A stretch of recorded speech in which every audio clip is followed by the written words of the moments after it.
करगिल युद्ध को 25 साल पूरे हो गए हैं। इस विजय को देश विजय दिवस के रूप में मनाता है। करगिल के कई हीरो में एक हैं याशिका हटवाल त्यागी, जिन्होंने युद्ध के दौरान गर्भवती होने के बावजूद भी मां का फर्ज भूलकर देश का फर्ज निभाया।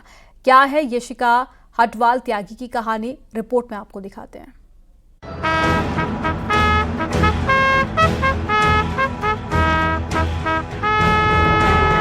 उत्तराखंड के टिहरी जिले से निकली याशिका की पढ़ाई केंद्रीय विद्यालय बरेली से हुई। पिता आर्मी का हिस्सा थे और देशभक्ति और देश प्रेम घर में ही देखने को मिलता था, जिसके चलते 1994 में याशिका ने आर्मी को ज्वाइन किया। उनकी पोस्टिंग साल 1997 में लद्दाख में हुई। दरअसल करगिल की लड़ाई में भारतीय सेना के लॉजिस्टिक विंग की महिला ऑफिसर कैप्टन याशिका हटवाल ने महत्वपूर्ण भूमिका निभाई थी।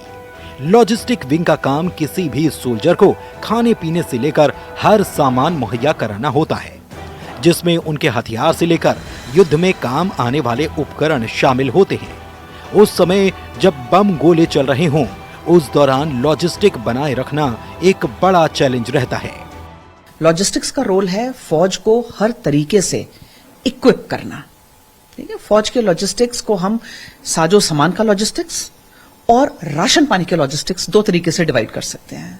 ऑर्डिनेंस ऑफिसर हूं मैं, और ऑर्डिनेंस का काम होता है कि फौज को उसके यूनिफॉर्म, उसके एम्यूनिशन, उसके माने आप किसी भी तरीके का फौजी साजो सामान, जब आप एक फौजी को इमेजिन करते हैं तो उसके हेलमेट से लेके पैर के बूट तक, उसके बंदूक से लेके उसके रेडियो सेट तक, हर चीज उसको मुहैया कराना लॉजिस्टिक्स का काम। करगिल की लड़ाई से 18 ऐसे में दुश्मन के साथ मौसम से भी लड़ना पड़ता है।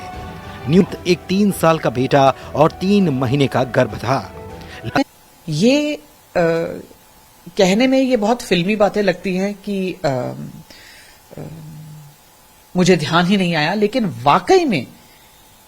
वाकई में उस समय मुझे ये ध्यान ही नहीं आया कि मैं प्रेग्नेंट हूं, या मुझे पीछे हटना चाहिए, या मुझे आराम करना चाहिए। नो, उस समय देश हमारी ओर देख रहा था। उस समय जिस जगह मैं खड़ी थी वो ही मेरी रिस्पॉन्सिबिलिटी थी। याशिका हटवाल की नम आंखें आज भी उस लड़ाई की गाथा को बताती हैं, जो उन्होंने 25 साल पहले की लड़ाई में जीता था। आज भी याशिका बताती हैं कि उनका मनोबल उनके जवान और उनकी हिम्मत उनके अधिकारी पति देते रहे, जिससे वो जंग जीत सकी।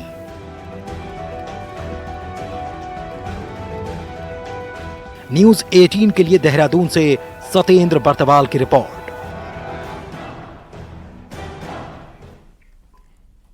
उत्तराखंड में मज़ारों को लेकर विवाद थमने का नाम नहीं ले रहा है। ताजा मामला हल्द्वानी से सामने आया, जहां पर हाईवे से दूसरी जमीन पर शिफ्ट हो रही मज़ार पर विवाद खड़ा हो गया है। रिपोर्ट आपको दिखाते हैं।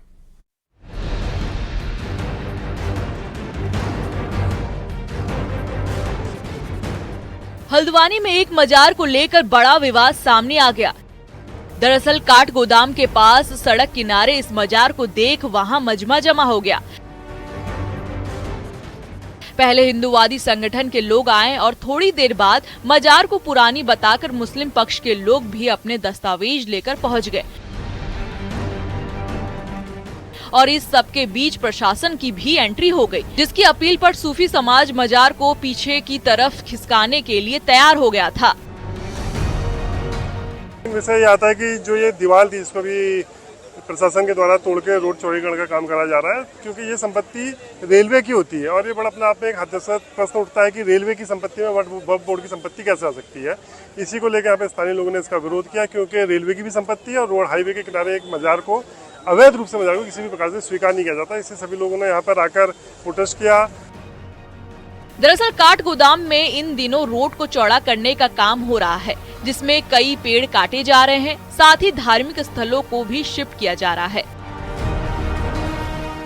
दूसरी तरफ मजार के मैनेजमेंट को देखने वाले वक्फ बोर्ड के सचिव का दावा है कि इस जगह पर बहुत पुरानी मजार थी, जो अभी तक हाईवे पर बड़ी दीवार होने के कारण लोगों की निगाह से छुपी हुई थी।